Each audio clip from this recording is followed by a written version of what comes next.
Everyone at the SEAL shooting range thought the quiet old man was just there to watch, until he stepped forward, picked up a rifle, and shattered a record no Navy SEAL had touched in years. The sun was just beginning to rise over the Navy SEAL training grounds, casting a golden hue across the shooting range. The air smelled faintly of gunpowder from the early morning drills, and the sharp cracks of rifles echoed in the distance. Dozens of young recruits were gathered, testing their aim, laughing, and trying to outdo one another. Among the noise and energy sat a lone, quiet figure on an old wooden bench near the edge of the range. He was an elderly man, thin but sturdy, dressed in a worn flannel shirt and faded jeans. A baseball cap shaded his face, though his piercing eyes could be seen studying the field with a calm, almost calculating gaze. Nobody knew who he was or why he was there. Most assumed he was someone's grandfather, maybe just curious about the training. A few joked that he might have wandered in by mistake, but he didn't seem bothered by the whispers. He just sat there, still as a stone, watching every movement on the range with a focus that felt oddly intense. Every so often, his eyes would flick to the farthest target, so distant that even seasoned shooters rarely tried for it. His presence was strange enough that it made a few recruits uneasy, though they tried to hide it behind casual bravado. "Bet he's never even held a gun," one of them muttered with a grin, but the old man didn't respond. He simply leaned forward, resting his elbows on his knees, eyes locked on the targets like he was memorizing every detail. No one knew it yet, but the man they were dismissing so easily had once faced firefights more dangerous than any of them could imagine. And before the day was over, they would all find out exactly who he was.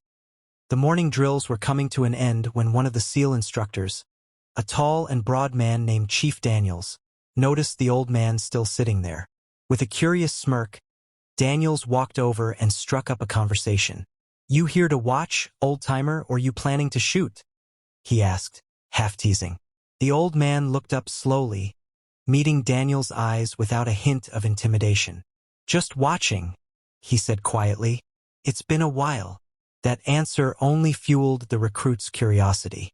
Daniels, sensing an opportunity to entertain his men, motioned toward the range. "Tell you what, how about you take a few shots? Let's see what you've got." A ripple of laughter spread through the group.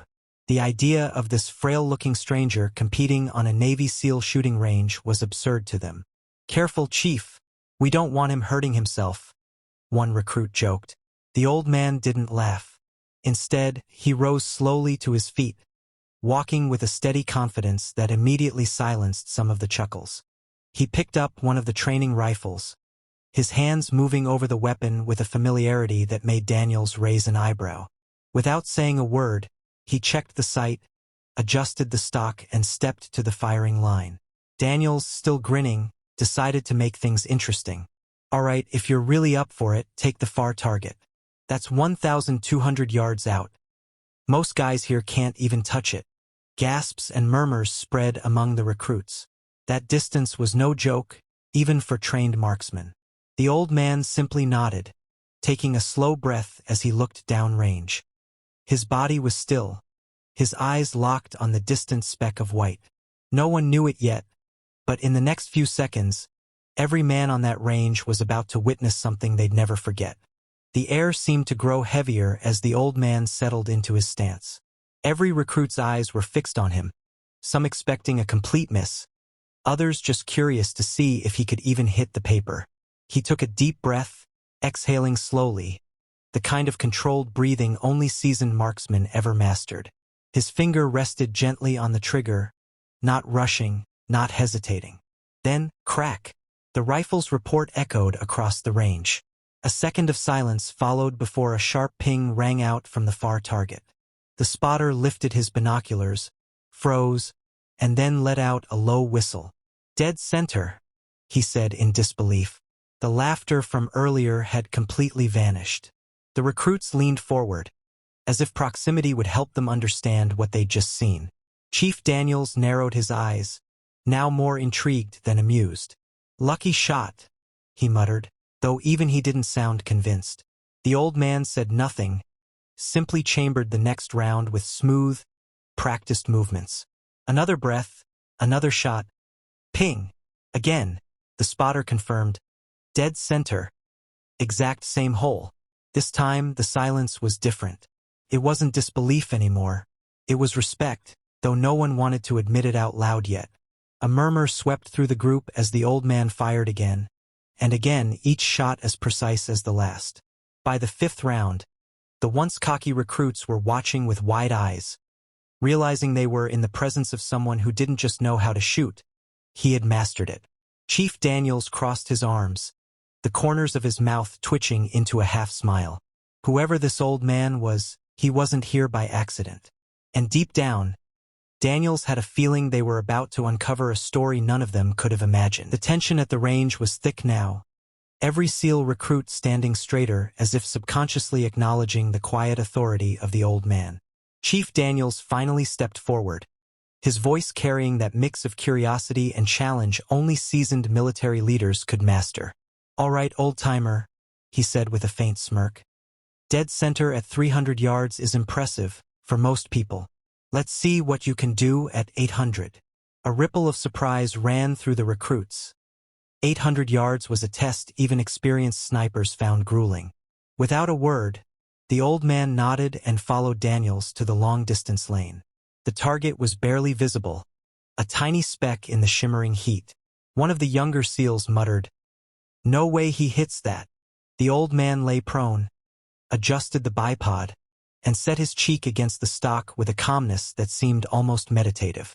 He studied the wind, glanced at the mirage lines in the distance, and made minute adjustments to the scope. His hands moved with a confidence that came only from years of experience. No wasted motion, no hesitation. When he finally squeezed the trigger, the sharp crack was followed by a long, tense pause as the bullet traveled. Then the spotter gasped. Impact. Center mass. A few recruits exchanged stunned glances, unsure if they'd really seen what they thought they had. Daniel's smirk faded, replaced by something more serious. Respect. "Again," he ordered. The old man complied, sending a second round that struck the exact same point, splitting the first shot's mark. Now the recruits were openly whispering. Whoever this man was, he wasn't just good, he was operating on a level few ever reached. And as Daniels studied him, he realized he'd just stumbled onto a living legend hiding in plain sight. Silence fell over the shooting range, the kind of silence that came not from a lack of sound but from sheer disbelief. Chief Daniels walked closer, his eyes locked on the old man as if searching for answers written on his weathered face. "Who are you?" he asked, his voice low but edged with urgency. The old man slowly stood, brushing the dust from his knees, and for a moment, his gaze drifted far away, as if he were seeing another time, another battlefield. "Name's Jack Harper," he said simply. "Used to be with the Navy. Long before most of you were even born." The recruits exchanged glances.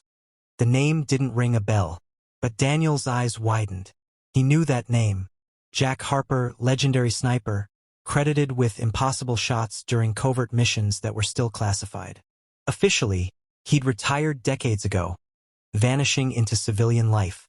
You're the man from Operation Iron Tide," Daniels whispered. Jack's lips curled into the faintest smile. "That was a long time ago." By now, every recruit was listening, hanging on his every word. Jack didn't boast or tell war stories. He simply placed the rifle down and said, "Records don't matter. What matters is the man behind the trigger. Skill fades if you don't keep your mind and heart in the fight." Without another word, he turned and began walking toward the gate, his figure growing smaller against the afternoon sun. Daniels called out, "Harper, why'd you even come here today?" Jack paused, just long enough to answer, "Needed to remind myself I still could." Then he was gone, leaving behind stunned recruits, a humbled chief, and a shooting record no one would dare challenge for years to come. And in that moment, they all knew they had just met the kind of hero you only read about in history books. If you enjoyed this story, don't forget to like, comment, and share it with others. Subscribe to Unheard Heroes for more powerful and unforgettable true-to-life stories.